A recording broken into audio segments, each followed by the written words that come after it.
आज मैं आपको विष्णु पुराण के अगले भाग सुनाऊंगी। विष्णु पुराण भाग 5।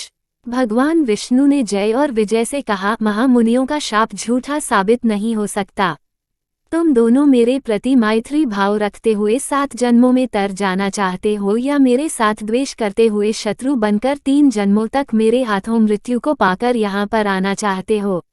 इस पर जय और विजय ने 3 ही जन्मों के बाद विष्णु के सान्निध्य को पाने का वरदान मांग लिया। जय विजय की कामना की प्रशंसा करते हुए सनकादि मुनियों ने विष्णु से कहा, भगवान, हमने ये रहस्य अभी जान लिया कि आपकी दृष्टि में राग द्वेष दोनों बराबर हैं और जो लोग आपसे द्वेष करते हैं वे आपके और निकट हो जाते हैं।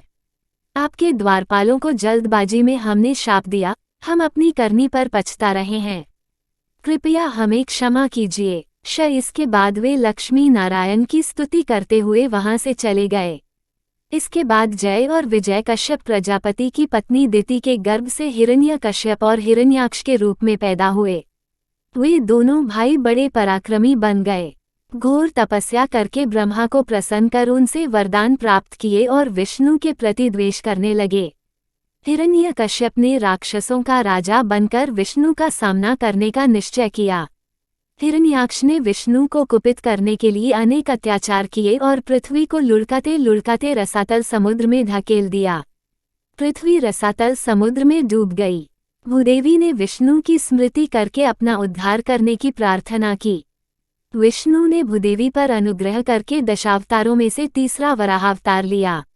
ब्रह्मा के होम करते समय यज्ञ कुंड से शुभ्र कांति मंडित एक कण निकल आया और बढ़ते बढ़ते उसने जंगली सुआ का रूप धारण कर लिया। उस सुआ को विष्णु का अवतार मानकर ब्रह्मा आदि देवताओं ने यज्ञ वराह, श्वेत वराह और आदि वराह के रूप में उनकी स्तुति की। यज्ञ वराह ने बढ़ते बढ़ते विशाल रूप धारण कर लिया। उसके पैर बलिष्ठ थे, उसका चर्म इस्पात जैसा कठोर था, वज्र जैसे उसके जबड़े थे, उसकी आंखों से अरुण कांति आ रही थी, उसके रोए स्वर्ण जैसे चमक रहे थे। वह सारे विश्व को गुंजाते हुए हुंकार कर उठा। उसके माथे पर खड्ग जैसा सींग दमक रहा था। वराहावतार तेज गति से रसातल की ओर दौड़ पड़ा। उसकी गति से सारी दिशाएं हिल उठीं। प्रलयकालीन आंधी चलने लगी। यज्ञ वराह ने रसातल समुद्र के भीतर डूबी हुई पृथ्वी को अपने सींग से ऊपर उठाया। उसी समय हिरण्याक्ष ने वरुण पर हमला करके युद्ध के लिए उसे ललकारा। वरुण ने कहा, तुमको तो मेरे साथ युद्ध करना नहीं है, तुम तो महान वीर हो, इसलिए तुम्हें पृथ्वी को ऊपर उठाने वाले परम शक्तिशाली यज्ञ वराह के साथ युद्ध करना होगा। इस पर वह तत्काल यज्ञ वराह से जूझ पड़ा। वराह रूपधारी विष्णु के साथ हिरण्याक्ष पराक्रमपूर्वक लड़ते हुए विष्णु के गदा को उड़ाकर ताल ठोकता हुआ खड़ा हो गया। विष्णु ने उसके युद्ध कौशल की प्रशंसा की और उन्होंने फिर से गदा को अपने हाथ में धारण किया। इसके बाद उन दोनों के बीच भयंकर संग्राम छिड़ गया। अंत में वराहावतार ने अपने सींग के वार से हिरण्याक्ष को मार डाला। वराहावतार रूपधारी विष्णु को भूदेवी ने वर लिया। वराहमूर्ति ने भूदेवी को उठाकर अपनी जांघ पर बिठा लिया। ब्रह्मा आदि देवताओं ने उन पर फूलों की वर्षा की और जगपति के रूप में अनेक प्रकार से उनकी स्तुति की। वराहावतार लेकर अपने छोटे भाई का वध करने वाले विष्णु से बदला लेने के संकल्प से हिरण्यकश्यप ने ब्रह्मा से वरदान प्राप्त करना चाहा। इस विचार से वह ब्रह्मा को प्रसन्न करने के लिए तपस्या करने चला गया। उस समय उसकी पत्नी लीलावती गर्भवती थी। लीलावती के गर्भ को विच्छिन्न करने के लिए इंद्र ने मायाजाल रचा और उसको बंदी बनाकर आकाश मार्ग में ले जाने लगे। उस वक्त नारद उनसे मिलकर बोले, इंद्र, आप कैसा अन्याय करने जा रहे हैं? आप अपने प्रयत्न को छोड़ दीजिए। सदा सर्वदा हिरण्यकश्यप ईर्ष्यावश विष्णु का स्मरण किया करता है, इस कारण लीलावती के गर्भ में बढ़ने वाले शिशु को विष्णु का स्मरण करने की आदत पड़ गई है। विष्णु के प्रति हिरण्य का द्वेष उस शिशु के अंदर भक्ति के रूप में परिणत हो गया है। लीलावती महान विष्णु भक्त को जन्म देने वाली है, इसलिए आप लीलावती को मुक्त करके अपने धाम को चले जाइए। यूं समझाकर नारद लीलावती को अपने आश्रम में ले आए। आश्रम में नारद दार्शनिक बातों के साथ साथ विष्णु के गुणों का भी वर्णन करते जाते थे। उस समय लीलावती के गर्भ में स्थित शिशु बड़े ध्यान से सुना करता था। कालांतर में लीलावती ने एक पुत्र को जन्म दिया। हिरण्यकश्यप ने घोर तपस्या करके ब्रह्मा को प्रसन्न किया। ब्रह्मा ने उसे वर मांगने को कहा। इस पर उसने ऐसे अनेक वर मांगे जिनके कारण उसकी मृत्यु पृथ्वी या आकाश, दिन या रात, घर या बाहर, पशु या मानव, देवता या किसी अन्य प्राणी के द्वारा न हो। साथ ही सृष्टि के किसी जीवधारी के द्वारा भी उसकी मृत्यु न हो। ऐसे अनेक वर उसने ब्रह्मा से प्राप्त किए। ब्रह्मा से वर पाकर हिरण्यकश्यप जब विजय गर्व से लौट रहा था तो रास्ते में नारद से सारा वृतांत सुनकर उनके आश्रम में पहुंचा और अपने पुत्र का नाम प्रहलाद रखा। इसके बाद पत्नी और पुत्र के साथ राजधानी लौट गया। हिरण्यकश्यप ने सबसे पहले इंद्र से बदला लेना चाहा। उसने स्वर्ग पर हमला करके इंद्र के सिंहासन पर अधिकार कर लिया। सारी दिशाओं पर विजय प्राप्त करके दिग्पालों को अपने अधीन कर लिया। देवताओं को खूब सताया। जब शची देवी का अपमान करना चाहा, लीलावती ने उसको रोका। फिर भी उसका क्रोध जब शांत न हुआ तो उसने मुनियों के आश्रमों को जला दिया। विष्णु के भक्तों पर अत्याचार करना प्रारंभ किया। अंत में विष्णु का सामना करना ही अपना लक्ष्य मानकर उनको भड़काने की कोशिश करने लगा। फिर भी विष्णु से कहीं उसकी मुलाकात न हुई। अंत में वह वैकुंठ पर चढ़ाई कर बैठा। वहां पर भी विष्णु उसे दिखाई नहीं दिए। मुझसे डरकर विष्णु कहीं अदृश्य रूप में छिपे हुए हैं। काय कहीं के शय, ऐसा कहते हुए हिरण्यकश्यप अपनी राजधानी को लौट आया। प्रहलाद उम्र के बढ़ने के साथ विष्णु का ध्यान करने लगा। हिरण्यकश्यप ये सोचकर चिंता में डूब गया कि ऐसा वंशद्रोही उसके यहाँ कैसे पैदा हो गया। प्रहलाद का विद्याभ्यास कराने के लिए हिरण्यकश्यप ने उसको अपने गुरुपुत्र चंड और माक के हाथ सौंप दिया। प्रहलाद ने गुरुकुल में हरि का ध्यान करते हुए अपनी विद्या समाप्त की। अपने सहपाठियों में भी विष्णु भक्ति का प्रचार करके उनके मन में मुक्ति मार्ग के प्रति अभिरुचि पैदा कर दी। विद्या की समाप्ति पर चंड और माक प्रहलाद को हिरण्यकश्यप के हाथ सौंपने के लिए आए। हिरण्यकश्यप ने अपने पुत्र को प्रेम से जांघ पर बिठाया और पूछा, बेटा, तुम अपनी विद्या का परिचय कराने वाला एक पद्य सुनाओ। प्रहलाद ने अपने मधुर कंठ से एक पद्य गाकर सुनाया, जिसका अर्थ था, मैंने अपने गुरुजी से सारी विद्याएं पूर्ण रूप से सीख ली हैं। उन सभी विद्याओं में श्रेष्ठ विद्या विष्णु के प्रति चित लगाना है। विष्णु का स्मरण करने से प्रत्येक व्यक्ति का जन्म सार्थक हो जाता है। प्रहलाद के मुंह से ये बातें सुनकर हिरण्यकश्यप क्रोध से कांप उठा और उसको अपनी जांघ पर से नीचे धकेल दिया। तब गुरुओं से पूछा, क्या आपने हमारे पुत्र को यही शिक्षा दी है? चंड और माक दोनों थर थर कांपते हुए बोले, राजन, इसमें हमारा कोई दोष नहीं है। आप हम पर नाराज न होइए। ऐसा कहते हुए गुरुकुल में प्रहलाद के व्यवहार का परिचय दिया। हिरण्यकश्यप ने अपने पुत्र को समझाया, विष्णु ने सुअ का रूप धरकर तुम्हारे चाचा का संहार किया है। वो हमारे राक्षस कुल का परम शत्रु है। विष्णु का स्मरण करना हमारे वंश का अपमान करना है। वह अक्षम्य अपराध है। तुम उसका स्मरण करना छोड़ दो। प्रहलाद ने शांत स्वर में कहा, पिताजी, आप दानवों के राजा हैं। मुझको शाप देने में भी आपको संकोच नहीं करना चाहिए।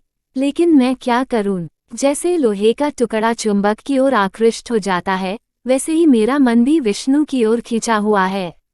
जैसे ब्रह्म कमल को भूल नहीं सकता है, वैसे मैं भी विष्णु को भूल नहीं सकता।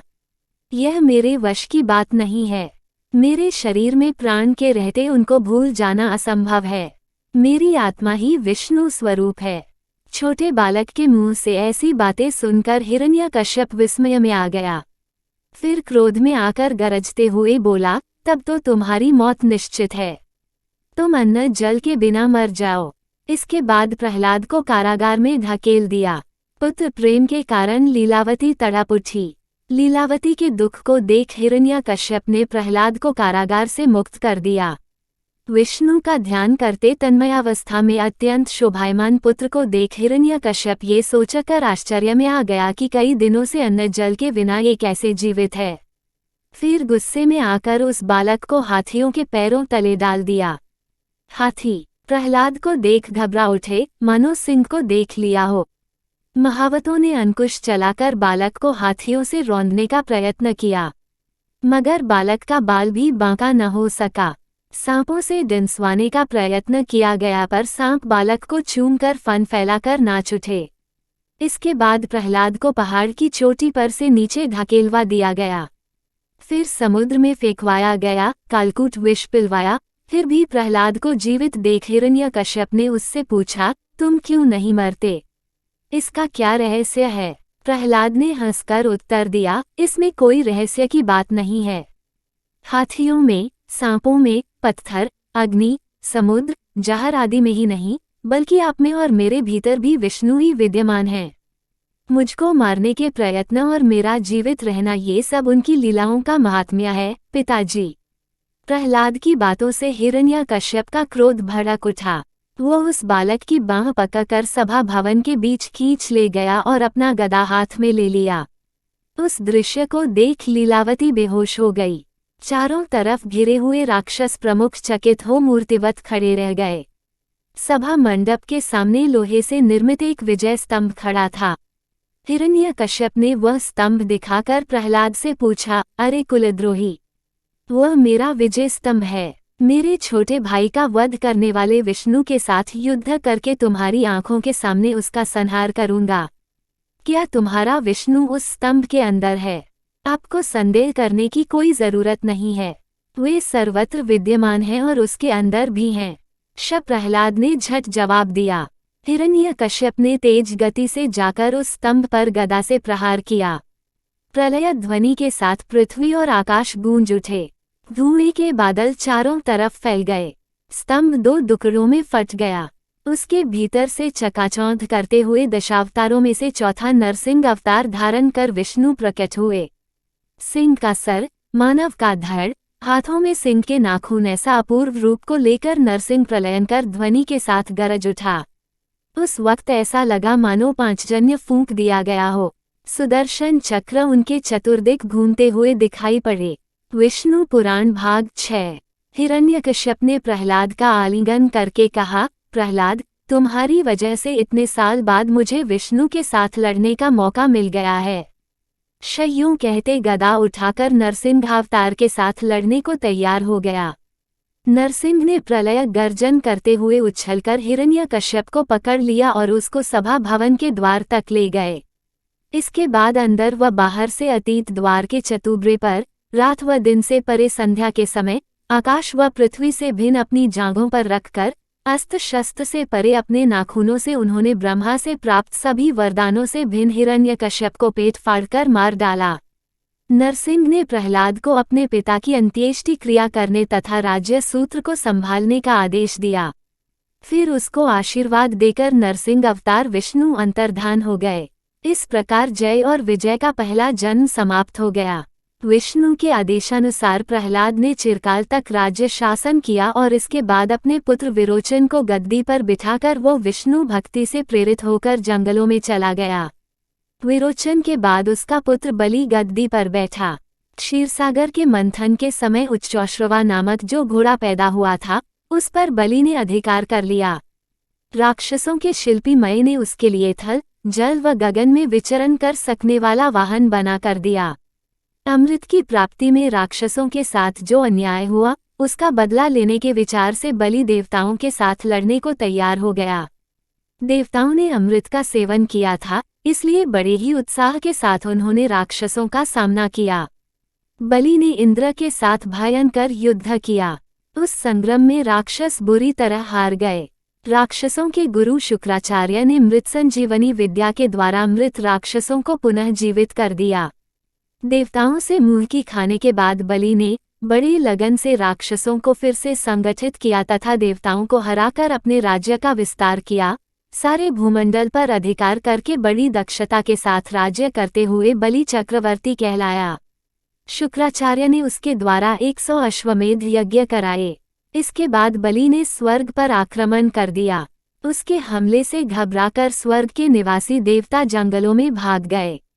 दिपाल भी बलि चक्रवर्ती की अधीनता को स्वीकार करके उसके आदेशों का पालन करने लगे। स्वर्ग, मर्त्य व पाताल लोकों पर चक्रवर्ती बलि न्याय और धर्मपूर्वक शासन करने लगा। उस समय इंद्र की माता अदिति अपने पति कश्यप से बोली, हमारी संतान बने देवता तथा शची व इंद्र जंगलों में असह्य यातनाएं झेल रहे हैं। उन्हें पुनः स्वर्ग पाने का कोई उपाय हो तो बतला दीजिए। इस पर कश्यप ने कहा कि तुम विष्णु के प्रति भक्तिपूर्वक व्रत का आचरण करो। अदिति ने कश्यप के उपदेशानुसार विष्णु के प्रति आराधना करके उनको प्रसन्न किया। विष्णु ने बताया कि मैं तुम्हारे गर्भ से जन्म धारण करके देवताओं को फिर से स्वर्ग वापस दिलाऊंगा। इस प्रकार विष्णु ने अदिति व कश्यप के यहाँ बौने शिशु के रूप में जन्म धारण करके दशावतारों में से 5वां वामनावतार लिया। वामन ने उपनयन के बाद वैदिक विद्याएं समाप्त कर ली और इंद्र के छोटे भाई तथा अदिति के प्यारे पुत्र के रूप में पलने लगे। उस समय बलि चक्रवर्ती नर्मदा नदी के तट पर शुक्राचार्य के नेतृत्व में विश्वजित यज्ञ प्रारंभ करके अपार दान दे रहा था। वामन ने जनेऊ, हिरण का चर्म व कमंडलू धारण किया, छाता हाथ में लेकर खड़ाऊ पहन लिया और मूर्तिभूत ब्रह्म तेज के साथ बलि चक्रवर्ती के पास चल पड़े। छोटे छोटे डग भरने वाले वामन को देख यज्ञशाला में एकत्रित सभी लोग प्रसन्न हो उठे। वामन ने बलि चक्रवर्ती के समीप जाकर जय जयकार किया। वामन को देखते ही बलि के मन में अपूर्व आनंद हुआ। उसने पूछा, अरे मुन्ने, तुम तो अभी शिशु के अवतार में ही हो, तुम कौन हो? एक नए ब्रह्मचारी के रूप में कहाँ चल पड़े? मैं तुमसे ही मिलने आया हूँ। मैं अपना परिचय क्या दूँ? सब लोग मेरे ही हैं, फिर भी इस वक्त मैं अकेला हूँ। वैसे मैं संपदा रखता हूँ, पर इस समय एक याचक हूँ। तुम्हारे दादा परदादा महान वीर थे। तुम्हारे शौर्य और पराक्रम दिगंत तक व्याप्त हैं। वामन ने कहा। इस पर बलि चक्रवर्ती हंसते हुए बोला, आपकी बातें तो कुछ विचित्र मालूम होती हैं। आप शौर्य और पराक्रम की चर्चा कर रहे हैं, युद्ध करने की प्रेरणा तो नहीं देंगे न? क्योंकि इस वक्त मैं यज्ञ की दीक्षा लेकर बैठा हूँ। इस पर वामन बोले, वाह, आपने कैसी बात कही। महान बल पराक्रमी बने आपके सामने बौना बने हुए मेरी गिनती ही क्या है। आपका यश सुनकर याचना करने आया हूँ। अच्छी बात है, मांग लीजिए, आप जो भी मांगे वही देने का वचन देता हूँ। बलि चक्रवर्ती ने कहा। इस पर शुक्राचार्य ने बलि को बुलाकर समझाया, ये वामन साक्षात विष्णु हैं, तुम्हें धोखा देकर तुम्हारा सर्वस्व लूटने के लिए आए हुए हैं। तुम उन्हें किसी प्रकार का दान मत दो। बलि चक्रवर्ती ने कहा, विष्णु जैसे महान व्यक्ति मेरे सामने याचक बनकर हाथ फैलाते हैं, तो मेरे हाथों द्वारा कोई दान देना मेरे लिए भाग्य की ही बात मानी जाएगी। यह मेरी अद्भुत विजय का परिचायक भी होगा। इसके अतिरिक्त वचन देकर उससे विमुख हो जाना भी उचित नहीं है। मेरा वचन झूठा साबित होगा न। आत्मरक्षा के वास्ते किया जाने वाला कर्म सत्य नहीं कहलाता, पर अनुचित धर्म भी आत्महत्या के सदृश ही माना जाएगा ना।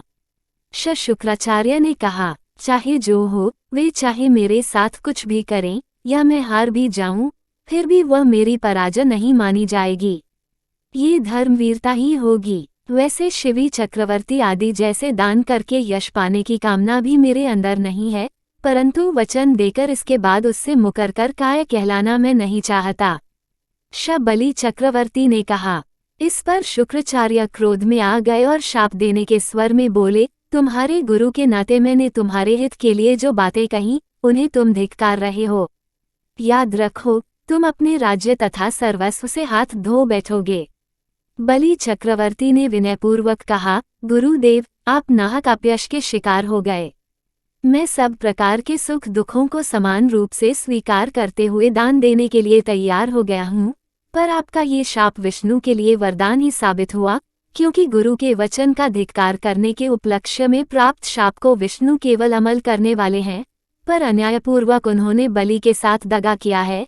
इस अपयश से वे दूर हो गए। मैं आपके शाप को स्वीकार करता हूँ। शुक्राचार्य का चेहरा सफेद हो उठा। उन्होंने लज्जा के मारे सर झुका लिया। वे निरुत्तर हो गए। इसके बाद बलि वामन के पास जाने लगे। तब शुक्राचार्य ने कहा, हे दानवराज, यह विनाश केवल तुम्हारे लिए ही नहीं, बल्कि समस्त दानव वंश का है, और हम सब के लिए अपमान की बात है। शुक्राचार्य ने चेतावनी दी। यही नहीं, बल्कि एक दानव ने न्यायपूर्ण शासन किया है, धर्म का पालन किया है और विष्णु को भिक्षा दी है। इस प्रकार समस्त दानव वंश के लिए यश का भी तो कारण बन सकता है। बलि यूं कहकर वामन के पास पहुँचे। इसके बाद बलि चक्रवर्ती की पत्नी विंध्यावली स्वर्ण कलश में जल ले आई। स्वर्ण थाल में वामन के चरण धोए। उस जल को बलि ने अपने सर पर छिड़क लिया। तब बोले, हे वामन रूपधारी, आप जैसे महान व्यक्ति का मेरे पास दान के लिए पहुंचना मेरे पूर्व जन्म के पुण्यों का फल है। आप जो कुछ चाहते हैं मांग लीजिए। रत्न, स्वर्ण, महल, सुंदरियां, शस्य क्षेत्र, साम्राज्य, सर्वस्व, यहाँ तक कि मेरा शरीर भी आपके वास्ते प्रस्तुत है। महाबली, तुमने जो कुछ देना चाहा उनको लेकर मैं क्या करूंगा। मैं तो हिरण का चर्म बिछाए ब्रह्म निष्ठा करना चाहता हूँ। इस वास्ते मेरे लिए 3 कदम की जगह पर्याप्त है। ये 3 कदम तुम्हारे दिगंतों तक फैले साम्राज्य में अत्यंत अल्पमात्र हैं, फिर भी मेरे लिए ये तीनों लोकों के बराबर है। वामन ने कहा, वे 3 कदम ही ले लो। यूं कहकर बलि ने अपने जल कलश के जल लुढ़काकर दान करना चाहा, पर उसमें से जल न निकला। शुक्राचार्य ने सूक्ष्म रूप में जल कलश की सूंड में छिपे रहकर जल को गिरने से रोक रखा था। इस पर वामन ने दाब का तिनका निकालकर जल कलश की सूंड में घुसेड़ दिया। शुक्राचार्य अपनी एक आंख खोकर काना बन गया। इस पर वह हट गया। तब जलधारा बलि चक्रवर्ती के हाथों से निकलकर वामन की अंजुलि में गिर गई। दान विधि के समाप्त होते ही बलि चक्रवर्ती ने कहा, अब आप द्वारा अपने चरणों से मापकर 3 कदम जमीन प्राप्त करना ही शेष रह गया है। वामन ने झट इधर उधर घूमकर विश्वरूप धारण किया। लंबे, चौड़े एवं ऊंचाई के साथ नीचे, मध्य व ऊपर माने जाने वाले तीनों लोकों पर व्याप्त हो गए। एक डग से उन्होंने सारी पृथ्वी को माप लिया। त्रिविक्रम विष्णु के चरण की छाया में सारे भूतल पर पल भर के लिए गहन अंधकार छा गया। इसके बाद आकाश को माप लिया। उस वक्त सूर्य, चंद्र, नक्षत्र मंडल आदि उनके चरण से चिपके हुए रेणुओं की भांति दिखाई दिए। तब ब्रह्मा ने अपने कमंडलू के जल से विष्णु के चरणों का अभिषेक किया। विष्णु के चरण से फिसलने वाला जल आकाश गंगा का रूप धरकर स्वर्ग में मंदाकिनी के रूप में प्रवाहित हुआ। वामनरूपी त्रिविक्रम ने बलि से पूछा, हे बलि चक्रवर्ती, बताओ मैं तीसरा कदम कहाँ रखूं। हे त्रिविक्रम, लीजिए यह मेरा सिर, इस पर अपना चरण रखिए। यूं कहकर बलि चक्रवर्ती ने अपना सर झुका लिया।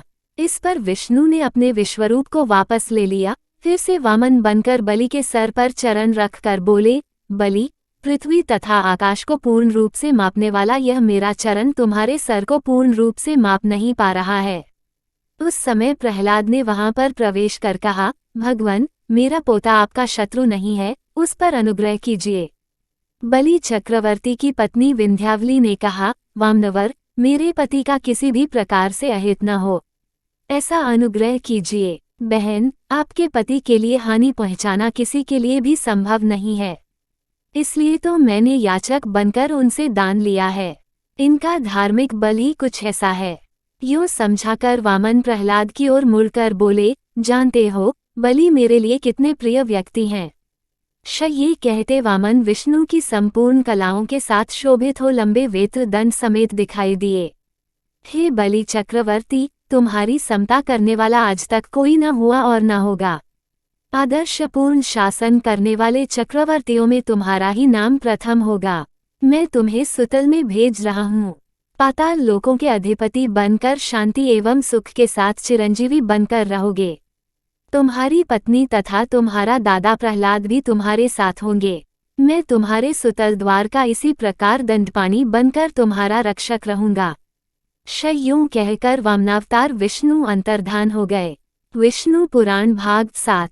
बलि चक्रवर्ती सुतल लोक में पहुंचकर पाताल सम्राट के रूप में प्रतिदिन विष्णु के चरणों की अर्चना करने लगे। इस कारण देवताओं को स्वर्ग और इंद्र को स्वर्ग पर आधिपत्य फिर से प्राप्त हुए। बलि के सुतल लोक के द्वार पर वेत्र दंडधारी विष्णु पहरा दे रहे थे। उन्हीं दिनों रावण सुतल पर विजय पाने के लिए पहुंचा। वो इस विचार से सुतल लोक में प्रवेश करने लगा कि आखिया ये बौना मेरा क्या बिगाड़ सकता है। तब विष्णु ने विशाल रूप धरकर अपने पैर के नाखून से रावण को रोका। रावण लंका में जा गिरा और बेहोश हो गया। इसके बाद उसने कभी पाताल की ओर आंख उठाकर देखने की हिम्मत नहीं की। बलि चक्रवर्ती का ये नियम था कि वह जिस प्रदेश पर शासन करते थे उसका निरीक्षण अदृश्य रूप में वर्ष में एक बार कम से कम अवश्य करते थे। इसी विचार से पृथ्वी पर अपने सुसंपन्नता एवं शांतिपूर्ण शासन तथा वहां की शस्य श्यामल फसलों का वे निरीक्षण करने आए। वे शस्यों को पुष्टि और जीवनी शक्ति प्रदान करते, कृमि कीटों से उनकी रक्षा करते। उनके स्वागत के रूप में दीपावली पर्व मनाया जाता। दूसरे दिन बलि प्रथमा के रूप में उनकी पूजा की जाती। वामन के त्रिविक्रम आकाश विजय के चिन्ह के रूप में आकाशदीप सजाया जाता। दक्षिण महासमुद्र में बलि चक्रवर्ती के पृथ्वी पर पहुंचने के द्वार के रूप में एक द्वीप उत्पन्न हुआ, जो बाली द्वीप के नाम से प्रसिद्ध है। बलि चक्रवर्ती के वंशज पल्लव राजाओं ने उनके नाम पर शिल्प चित्रों के वैभव के साथ महाबलीपुरम का निर्माण किया। कांचीपुर में त्रिविक्रम वामनावतार की मूर्ति प्रतिष्ठित की। बलि चक्रवर्ती के शासन काल में जो क्षत्रिय अनुशासित थे, वे बाद में विचृंखल हो उठे। वे जनता को अनेक प्रकार से सताने लगे। उनके अत्याचारों से जनता में असंतोष फैल गया। पीड़ित प्रजा हमेशा अपने राजा को कोसती रही। राज्य छोटे मोटे टुकड़ों में बंट गए। राजा भी परस्पर लड़ने लगे। इस कारण वे भी दुर्बल हो गए। सब जगह अराजकता फैल गई थी। हालत ऐसी थी जिसकी लाठी उसकी भैंस। उनके शासन में जनता त्रस्त हो उठी। उस हालत में विष्णु ने दशावतारों में से छठा परशुराम का अवतार धारण किया। जंगल को समूल काटने के समान 21 बार क्षत्रियों को परशु से निर्मूल किया और यह साबित किया कि जब जिसकी आवश्यकता होती है उसकी पूर्ति करने के लिए वे अवतरित हुआ करते हैं। उस काल में धरती पर शासन करने वाले शासकों के सिरमौर यह चक्रवर्ती कार्तवीर्यार्जुन सुदर्शन चक्र के अंश को लेकर पैदा हुए थे। किसी जमाने में विष्णु योग निद्रा में निमग्न थे। तब उनके शंख और चक्र के बीच तर्क वितर्क हुआ। इस पर चक्र बोला, सहस्र किरण वाले सूर्य को तराशने पर जो रज निकला, उसी से विश्वकर्म ने मेरा निर्माण किया। सहस्र कोणों के साथ क्षिप्र गति से घूमते हुए मैंने ही तो असंख्य राक्षसों का संहार किया था। मुझे धारण कर विष्णु चक्रीश के नाम से विख्यात हुए। तुम तो सिर्फ ध्वनि करते हो और कुछ नहीं जानते। इस पर पांचजन्य शंख क्रोध में आ गया और बोला, हे चक्र पुरुष, तुम्हारा ऐसा घमंड, तुम पृथ्वी पर एक घमंडी राजा के रूप में पैदा हो जाओगे। विष्णु मुनि पुत्र बनकर लकड़ी चीरने वाली कुल्हाड़ी से तुम्हारा घमंड तोड़ देंगे। शापित चक्रपुरुष कार्तवीर्यार्जुन के रूप में पैदा हुए और उन्होंने हैहय साम्राज्य को चतुर्दिक फैलाया। वह भगवान के अवतार रूपधारी दत्तात्रेय के भक्त और शिष्य भी थे। उनके अनुग्रह से कार्तवीर्यार्जुन ने अनिमा आदि सिद्धियों और अनेक शक्तियां प्राप्त की। जरूरत के वक्त असंख्य आयुधों के साथ उसको 1000 हाथ प्राप्त हो जाते थे। यूं सूत महर्षि ने समझाया। इस पर नैमिषारण्य के मुनियों ने पूछा, सूत मुनीन्द्र, दत्तात्रेय विष्णु के अवतार ही तो हैं, पर हम यह नहीं जानते कि भगवान विष्णु दत्तात्रेय कैसे कहलाए और क्यों। इसलिए हम दत्तात्रेय की कहानी सुनने को उत्सुक हैं। सूत महर्षि ने दत्तात्रेय की कहानी शुरू की। अत्रि महर्षि ने पुत्र की कामना से भगवान के रूप में विष्णु का स्मरण करते हुए घोर तपस्या की। विष्णु अपने साथ ब्रह्मा और शिवजी को लेकर प्रत्यक्ष हुए और महर्षि से बोले, अत्रि महर्षि, मैं तुम्हारा दत्त बन गया हूँ। हम तीनों एक हैं, इसलिए त्रिमूर्तियों के अंशों से मैं तुम्हारा पुत्र बनूंगा और दत्तात्रेय के नाम से पुकारा जाऊंगा। यूं कहकर वे ब्रह्मा और शिवजी के साथ अदृश्य हो गए। उसी समय नारद त्रिमूर्तियों की पत्नियां होने का गर्व करने वाली लक्ष्मी, सरस्वती और पार्वती के पास पहुंचे और उन्हें अत्रि महामुनि की पत्नी अनसुया के पातिव्रत्य की महिमा को असाधारण बताकर प्रमाणित किया। अनसुया ने त्रिमूर्तियों की पत्नियों के लिए अनेक कार्य किए थे। अनसुया ने गंगा को सताने वाली पाप पिशाचिनियों को निर्मूल किया। नारद से प्राप्त लोहे के चने को पका कर दे दिया। सूर्योदय को रोकने वाली सुमति को मनाकर सूर्योदय के होने से मरने वाले उसके पति को अनसुया ने पुनः जिलाया। इस पर त्रिदेवियों के मन में अनसुया के प्रति ईर्ष्या पैदा हो गई। उन देवियों ने अनसुया के पातिव्रत्य को बिगाड़ने के लिए अपने पतियों को उसके पास भेजा। ब्रह्मा, विष्णु और महेश्वर यतियों के वेश धरकर अत्रि के आश्रम में पहुंचे और भवती भिक्षा देहिश कहते द्वार पर खड़े हो गए। उस समय तक अत्रि महामुनि अपनी तपस्या समाप्त कर आश्रम को लौटे न थे। वे अतिथि सत्कार की जिम्मेदारी अनसुया पर छोड़ गए थे। अनसुया ने त्रिमूर्तियों का उचित रूप से स्वागत करके उन्हें खाने के लिए निमंत्रित किया। उस समय कपटयति एक स्वर में बोले, हे साध्वी, हमारा एक नियम है। तुम नग्न होकर परोसोगी, तभी जाकर हम भोजन करेंगे। अनसुया ने, ओह, ऐसी बात है, ये कहते हुए उन पर जल छिड़क दिया। इस पर तीनों अतिथि 3 प्यारे शिशुओं के रूप में बदल गए। अनसुया के हृदय में वात्सल्य भाव उमड़ पड़ा। शिशुओं को दूध भात खिलाया। त्रिमूर्ति शिशु रूप में अनसुया की गोद में सो गए। अनसुया तीनों को झूले में सुलाकर बोली, तीनों लोकों पर शासन करने वाले त्रिमूर्ति मेरे शिशु बन गए, मेरे भाग्य को क्या कहा जाए। ब्रह्मांड ही इनका झूला है। 4 वेद उस झूले के पलड़े की जंजीरें हैं। ओंकार प्रणवनाद ही इनके लिए लोरी है। शय्यों वह मधुर कंठ से लोरी गाने लगी। उसी समय कहीं से एक सफेद बैल आश्रम में पहुंचा। द्वार के सम्मुख खड़े हो सर हिलाते हुए उसने पायलों की ध्वनि की। एक विशाल गरुड़ पंख फड़फड़ाते हुए आश्रम पर फुर से उड़ने लगा। एक राजहंस विकसित कमल को चोंच में लिए उड़ते आकर द्वार पर उतर गया। अत्यंत प्यारे लगने वाले रंग बिरंगे पिल्ले पूंछ हिलाते हुए घर में घुस पड़े। उनके साथ एक नाग फन फैलाकर आ पहुंचा। उसी समय महती वीणा पर नीलांबरी राग का आलाप करते नारद और उनके पीछे लक्ष्मी, सरस्वती और पार्वती आ पहुंचे। नारद अनसुया से बोले, माताजी, अपने पतियों से संबंधित प्राणियों को आपके द्वार पर पाकर ये तीनों देवियां यहाँ पर आ गई हैं। ये अपने पतियों के वियोग के दुख से तड़प रही हैं। इनके पतियों को कृपया इन्हें सौंप दीजिए।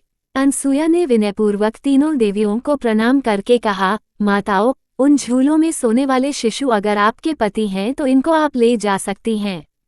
तीनों देवियों ने चकित होकर देखा। एक समान लगने वाले तीनों शिशु गाढ़ी निद्रा में सो रहे थे। इस पर लक्ष्मी, सरस्वती और पार्वती संकोच करने लगी। तब नारद ने उनसे पूछा, आप क्या अपने पति को पहचान नहीं सकती? आप लजाइए नहीं, जल्दी गोद में उठा लीजिए। देवियों ने जल्दी में एक एक शिशु को उठा लिया।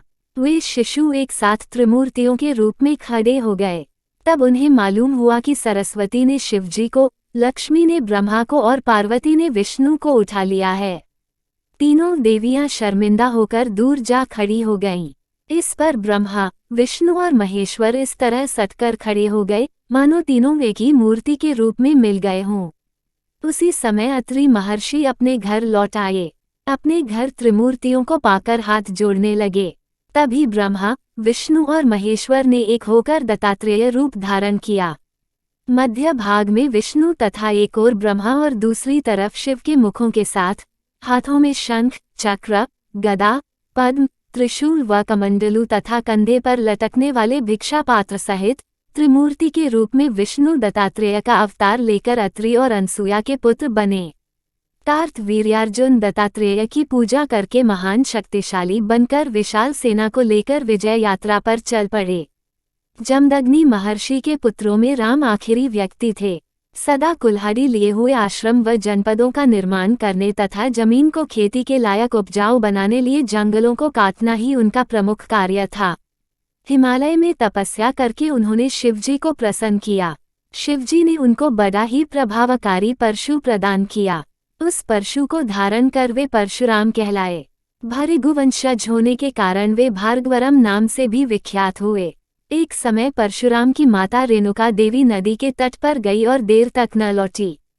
जमदग्नि ने अपनी दिव्य दृष्टि से पत्नी को देखा और समझ गए कि वो उस वक्त क्या कर रही थी। चित्ररथ नामक गंधर्व अप्सराओं के साथ जल क्रीड़ाएं कर रहा था। रेणुका तन्मय होकर उस विलास को देख रही थी। इस पर जमदग्नि क्रोध में आ गए।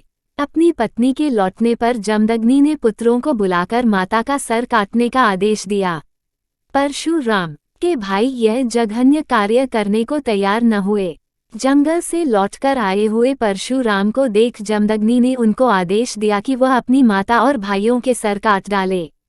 परशुराम ने इसका प्रतिरोध किए बिना अपने भाइयों तथा माता के सर काट डाले।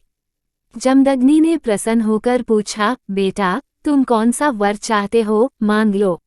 भाइयों तथा माताजी को जिलाइए। परशुराम ने जमदग्नि से वर मांगा। जमदग्नि ने उनको पुनर्जीवित कर दिया।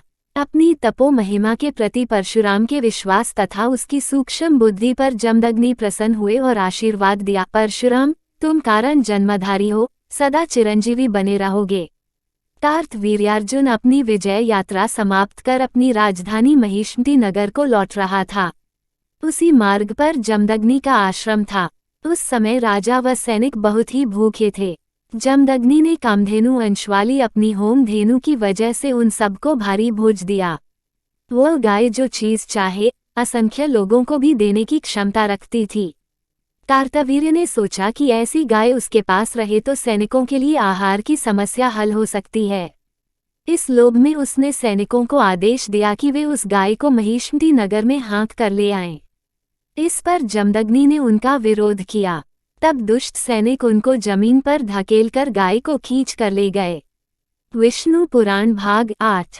जमदग्नि मृत व्यक्ति के समान धड़ाम से नीचे गिर पड़े। रेणुका देवी अपने पति के शरीर पर पछाड़ खाकर रोने लगी। उसी समय परशुराम वन से आश्रम लौटे और इस घटना का समाचार सुनकर क्रोध से पागल हो उठे और अपना परशु चमकाते हुए महिष्मती नगर की ओर चल पड़े। इसी बीच महर्षि भृगु घूमते हुए जमदग्नि के आश्रम में आए। उन्होंने रेणुका देवी को दिलासा दिलाया और योग बल से मरते हुए जमदग्नि ऋषि को फिर से जीवित कर दिया।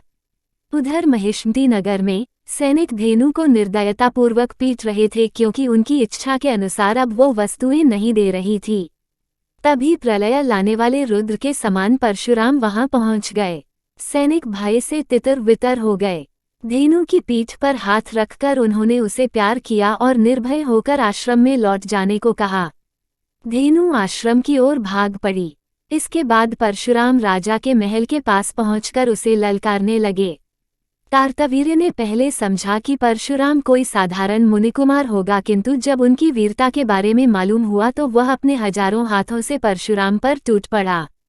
परशुराम ने कार्तवीर्य अर्जुन के सारे अस्त्र शस्त्र खंडित कर दिए।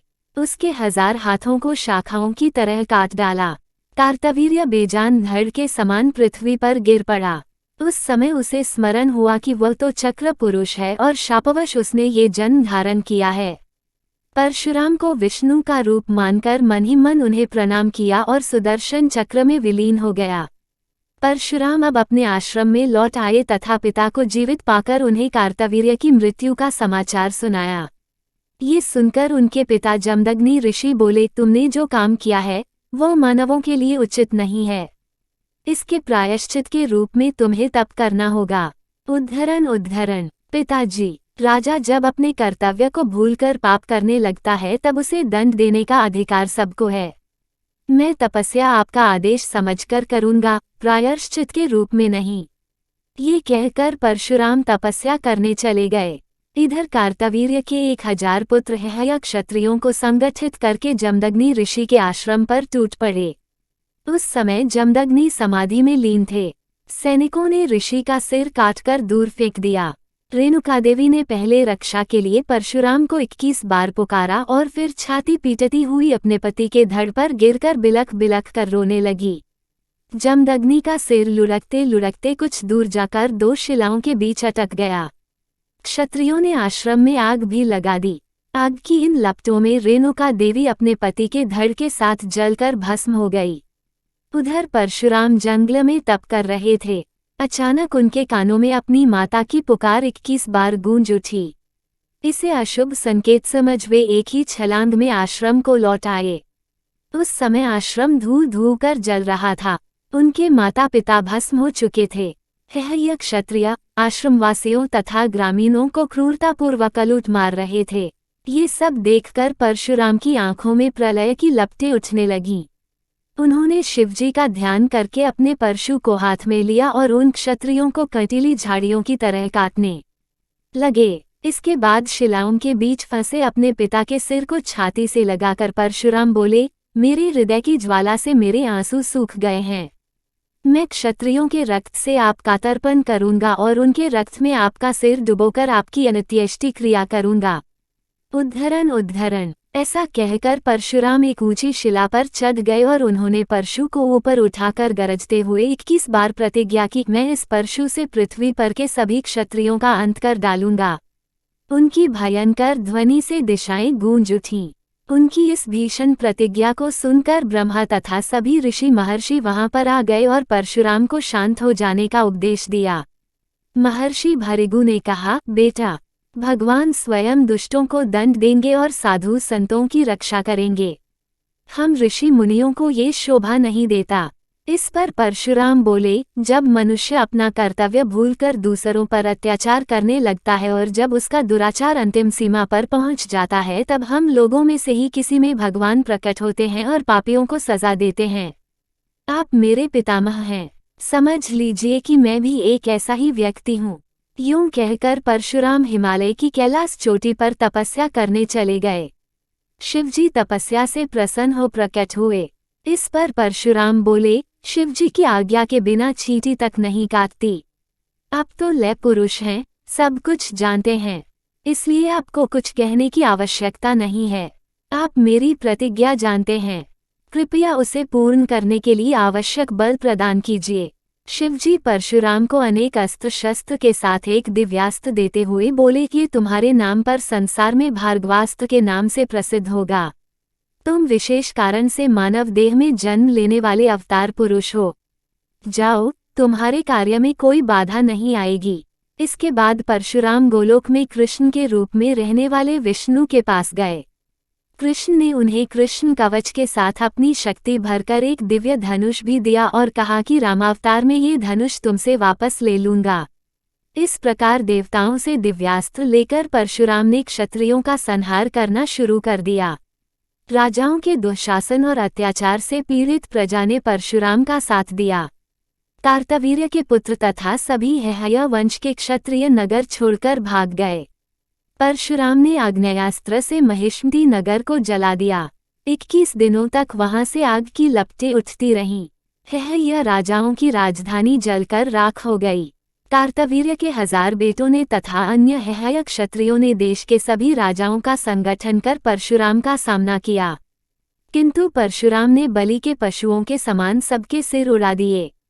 फिर उनके रक्त से 5 कुंडों को भर कर उनमें अपने पिता जमदग्नि के सिर को नहलाया। इस प्रकार परशुराम ने पिता का तर्पण कर उनका अग्नि संस्कार पूरा किया।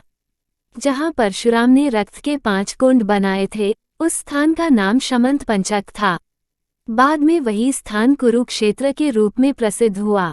पिता का श्राद्ध करने के बाद परशुराम पुनः क्षत्रियों का संहार करने निकल पड़े। ढूंढ ढूंढ कर जहां भी वे मिले, सबको मार डाला। क्षत्रिय माताओं ने अपने शिशुओं को ब्राह्मणों के घरों में छिपा दिया और आत्मरक्षा के लिए स्वयं भी ब्राह्मणियों का वेश धारण कर लिया।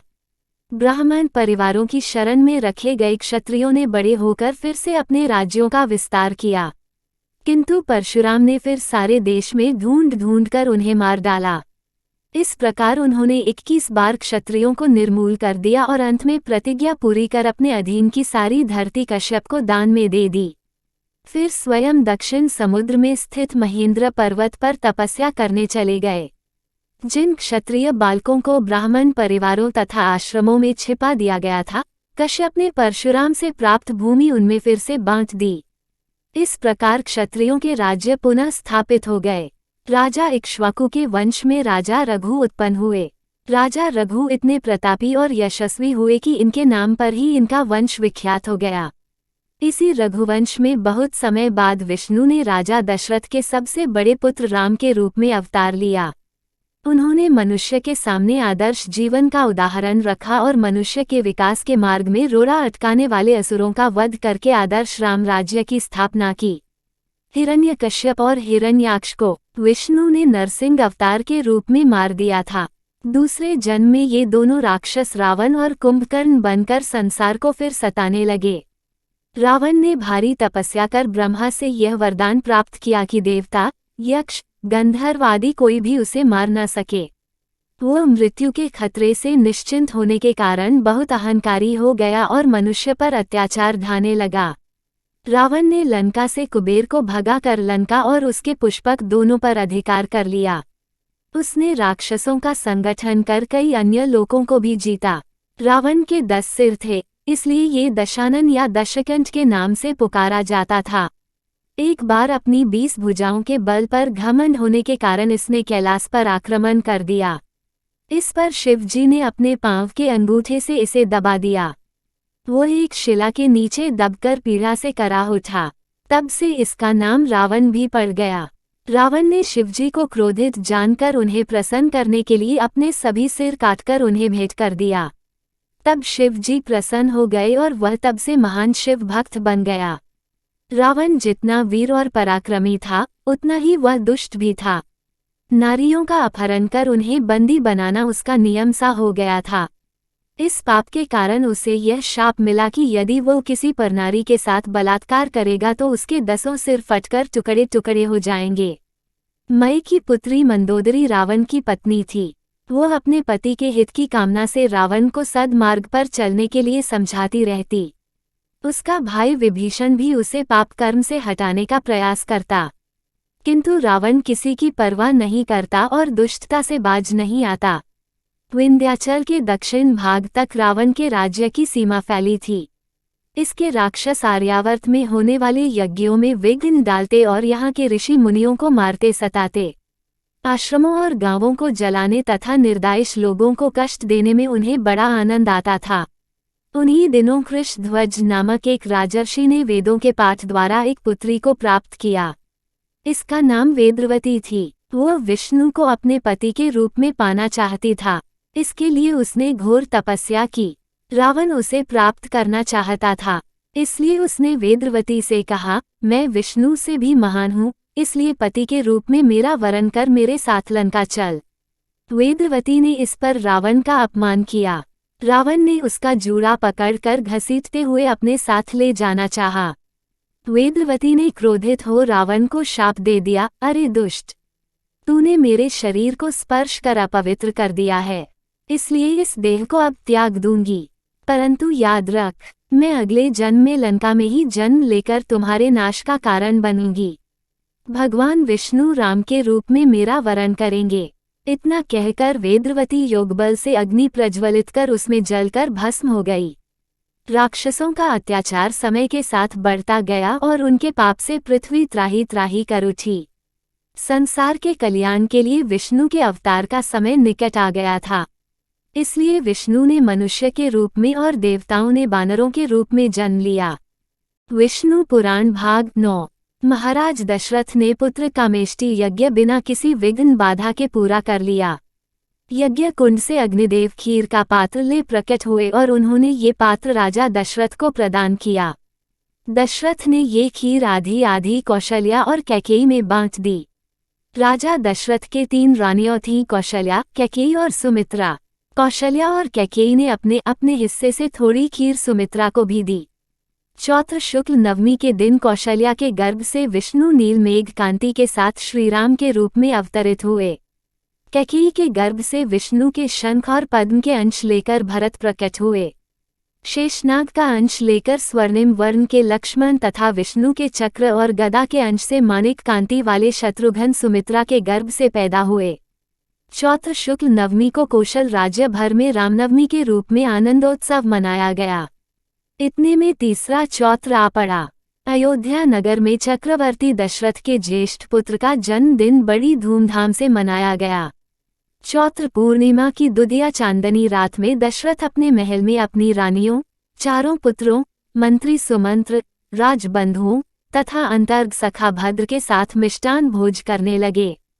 कौशल्या राम को गोद में लिए चंद्रमा को दिखाते हुए खिलाने लगी। राम चांद को लेने की जिद करने लगे और उसके लिए रोने लगे। उन्हें कई प्रकार से मनाया गया, फिर भी उन्होंने रोना बंद नहीं किया। इस पर सुमंत्र ने एक आईना मंगवाया और उसमें चांद का बिंब दिखाया। तब राम प्रसन्नता के मारे उस आईने में चंद्र तथा अपने को देखते हुए रामचंद्र कहकर अपने नन्हे हाथों से तालियां बजाने लगे। उस दिन से वे रामचंद्र कहलाए। इसके बाद भद्र ने राम को गोद में लेकर आईने में दिखाते हुए पूछा, अब तो बताओ। तब राम ने उत्तर दिया, रामभद्र, इसलिए वे रामभद्र भी कहलाए। तभी लक्ष्मण, भरत तथा शत्रुघ्न रामचंद्र के पास आकर खड़े हो गए। आईने में चांद का बिंब छत्र जैसा दिखाई पड़ रहा था और पूरा दृश्य रामचंद्र के राज्याभिषेक जैसा प्रतीत हो रहा था। दशरथ के आनंद की कोई सीमा न रही।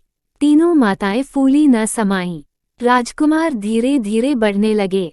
लक्ष्मण छाया की भांति सदा रामचंद्र के पीछे लगे रहते।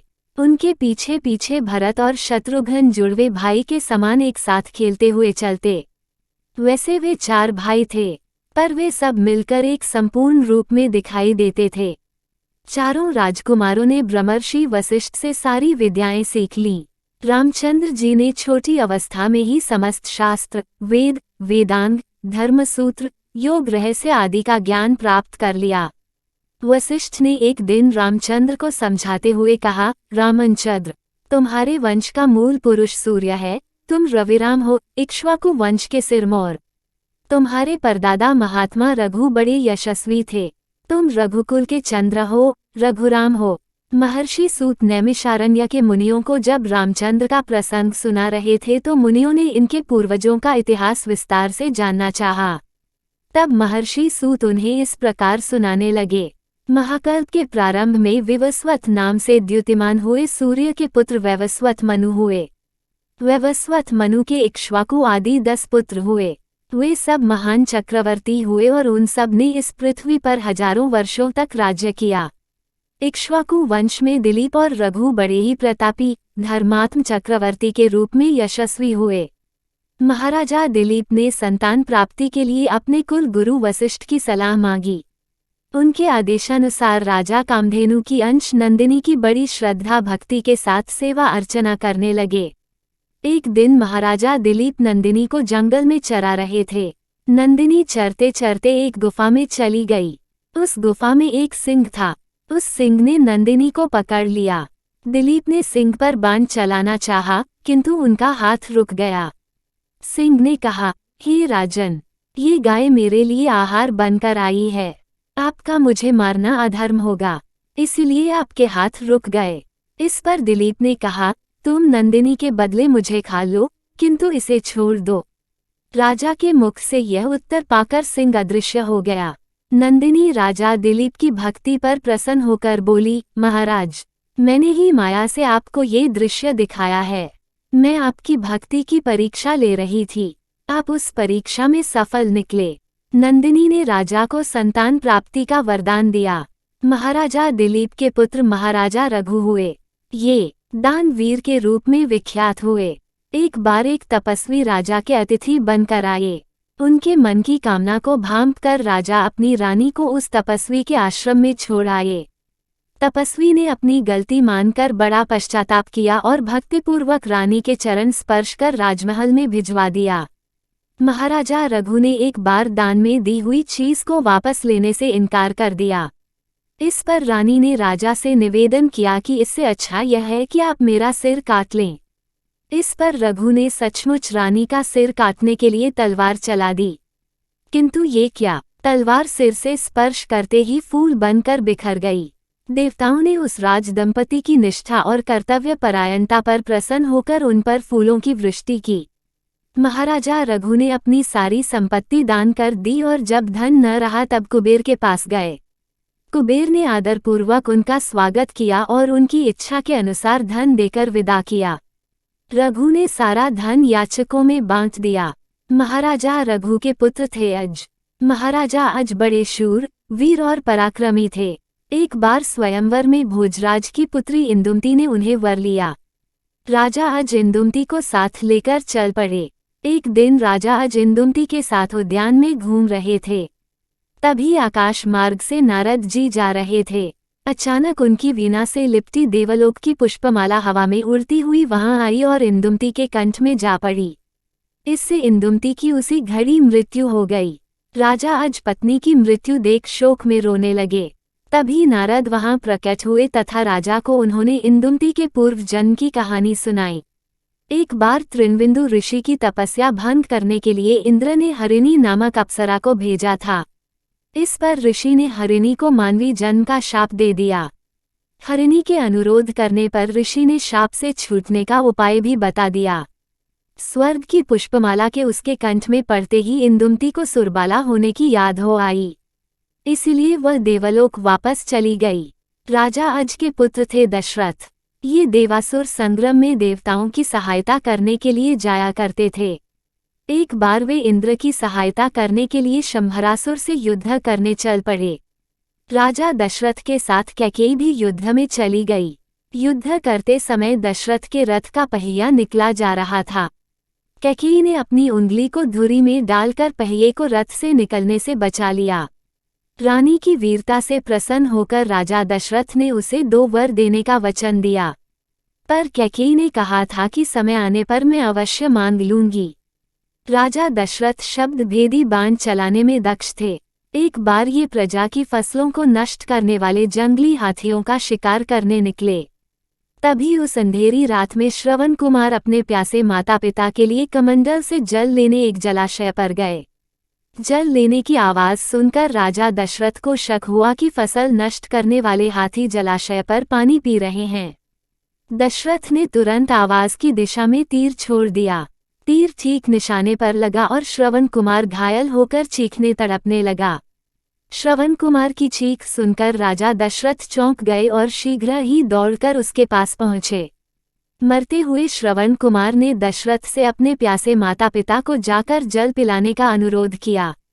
उन्होंने उन्हें पहले जल पिलाया, फिर दुर्घटना की सारी कहानी सुना दी।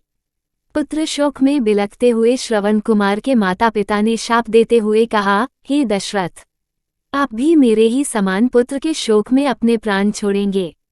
इतना कहकर मुनि दंपति ने अपने प्राण त्याग दिए। सूर्यवंशी राजाओं में शरणागत की रक्षा के लिए राजा शिवी विशेष रूप से विख्यात हुए। राजा शिवी की परीक्षा लेने के लिए इंद्र कबूतर तथा अग्निदेव बाज बनकर इनके पास एक बार आए। बाज कबूतर पर झपट रहा था और कबूतर रक्षा के लिए शरण ढूंढ रहा था। तभी कबूतर शरण लेने के लिए राजा शिवी की जांघ पर जा बैठा। राजा शिवी ने उसे रक्षा का वचन देते हुए बाज से कहा, कबूतर अपनी प्राण रक्षा के लिए मेरी शरण में आया है, अतः इसकी रक्षा करना मेरा धर्म है। लेकिन साथ ही मैं तुम्हारा आहार छीनना नहीं चाहता, इसलिए हे बाज, तुम इस कबूतर के वजन के बराबर मेरी जांघ का मांस खा लो। बाज ने राजा शिवी की बात मान ली। तराजू मंगाया गया। एक पलड़े पर कबूतर बैठ गया और दूसरे पर राजा शिवी अपनी जांघ का मांस काट काट कर चढ़ाने लगे। दोनों जांघों का मांस चढ़ाने पर भी कबूतर का वजन भारी ही रहा। तब राजा शिवी ने तराजू पर अपनी पूरी देह चढ़ा दी। राजा शिवी के त्याग और दानवीरता पर प्रसन्न हो इंद्र और अग्नि अपने असली रूप में आ गए और उन्हें अनेक वर दिए। क्षत्रिय होकर भी घोर तपस्या द्वारा वशिष्ठ के समान ही ब्रह्मर्षि पद पाने वाले विश्वामित्र भी सूर्य वंश के एक समय बड़े प्रतापी राजा थे। इसी वंश में महान राजर्षि परम विष्णु भक्त राजा अम्बरीश हुए। लक्ष्मी स्वयं इनके घर में इनकी पुत्री के रूप में अवतरित हुई। इनका नाम पड़ा श्रीमती। श्रीमती बचपन से ही विष्णु को अपना पति मानकर इनकी आराधना करने लगी। अपने मोहक रूप और सौंदर्य के लिए वो तीनों लोकों में प्रसिद्ध थी। श्रीमती का जन्म एक विशेष उद्देश्य को लेकर हुआ था। देवर्षि नारद को एक बार यह गर्व हो गया कि मैं मोह माया से परे हूँ, मुझ पर इसका कोई प्रभाव नहीं पड़ सकता। एक बार नारद ने अपने इस गर्व की चर्चा पर्वत नामक एक ऋषि से भी की।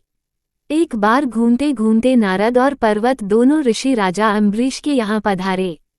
राजा ने उनका यथोचित आदर सत्कार किया और अपनी पुत्री श्रीमती को आशीर्वाद देने की प्रार्थना की। जब श्रीमती ने आशीर्वाद लेने के लिए दोनों ऋषियों को प्रणाम किया, तभी उन दोनों पर विष्णु की माया छा गई। वे दोनों श्रीमती का सौंदर्य देखकर सारा ज्ञान भूल गए और उससे विवाह करने को दोनों आपस में लड़ने लगे। राजा अम्बरीश को ऋषियों के इस व्यवहार पर बड़ा आश्चर्य और दुख हुआ। श्रीमती के अनुरोध पर अम्बरीश ने उसके विवाह के लिए स्वयंवर की घोषणा कर दी। स्वयंवर की घोषणा सुनकर दोनों ऋषि वहां से चले गए। स्वर्ग में वापस जाकर भी नारद श्रीमती को भूल न सके और उससे विवाह करने के लिए विष्णु से अपना सुंदर रूप देने की प्रार्थना की। इधर पर्वत ईर्ष्यावश विष्णु से यह अनुरोध करने आया कि स्वयंवर में जाने के लिए वे नारद को बंदर का मुख दे दें। विष्णु ने पर्वत की यह बात मान ली। मैं उम्मीद करती हूँ कि आपको विष्णु पुराण के सभी भाग पसंद आए होंगे।